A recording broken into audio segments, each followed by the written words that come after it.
Hello, I'm Monica, and I'll be attending NYU Abu Dhabi this fall. My spike was on urban beekeeping, which is literally raising bees in my backyard. Last year, I raised around 25,000 Italian bees. Initially interested in becoming a dietitian, Monica volunteered frequently on medical trips to rural areas in Taiwan. When she started working with the Spike Lab during the beginning of her junior year, for her Spike, she wanted to collaborate with Doctors Without Borders to start a club in their school where she'd gather volunteers to help educate people in rural Taiwan on preventable diseases. After I contacted Doctors Without Borders, they said that first of all, I need to be above 18 in order to join them, and they wouldn't allow other people to use their name, so I couldn't create a club using their name. At that time, I struggled a bit because I didn't know what I should do. I started the whole brainstorming process all over again.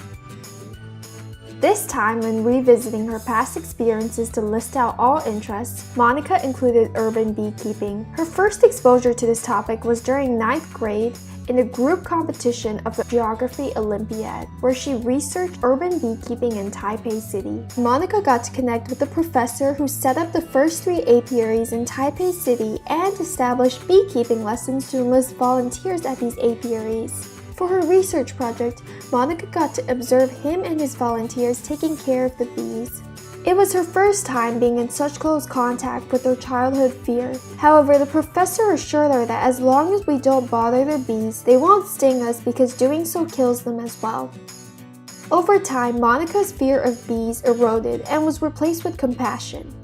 And I really wanted to do this project because I really like the environment and I want to do something to change it and to make it better. I feel kind of sad because the bees are like helping people, but people are taking advantage of them and not caring them enough. That's why I wanted to help bees and also help people to be more aware of colony collapse disorder. When I listed out urban beekeeping, we thought it might be a good idea to elaborate on this because I already have some background information, and then because I kind of failed my first spike idea, so compared to other students, I don't have much time left. Rather than simply spreading the word about colony collapse disorder, Monica was determined to raise her own bees because she believed that having personal anecdotes about urban beekeeping would make a bigger impact. Because I worked on the group competition, so I get to know some of the leading people in Taiwan who are working on urban beekeeping. The professors and also some volunteers taught me how to take care of bees. After some time, I collected some honey and then sell them. The way I sell them is not like normal beekeepers because on the logo I wrote polluted honey. It's inevitable for honey to contain some sort of pollutants in the air. They're still within the safety limits. It's just that the sellers never tell their customers. So the people never really aware that the impact they have on the environment is indirectly affecting them as well. The money that I raised from selling those honey, I donated to a local environmental organization.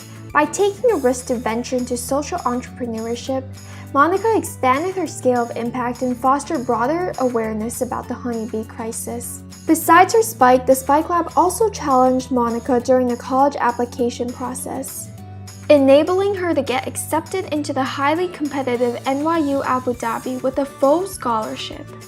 No one in my family actually study abroad, and it was quite hard for me to do everything by myself. Even though there's college counselor at school, what they can provide is quite limited because the things that the college counselors at school can provide me are only the things that I can do it myself already. That wasn't enough for me, and since the Spike Lab has professional coaches who knows the U.S. university application system very well. It's a really good opportunity for me to go for an even better college that I could previously gotten into. And also, I was really attracted to the concept of Spike because I'm quite interested in self-initiated plans and activities. So I thought it might be a really good chance for me to do another project on my own and also learn a lot more. Ultimately, not only did Monica overcome her childhood fear of bees to make a meaningful impact on saving bee colonies, but she also managed to transform a high school research project into a distinctive skill and successful social enterprise.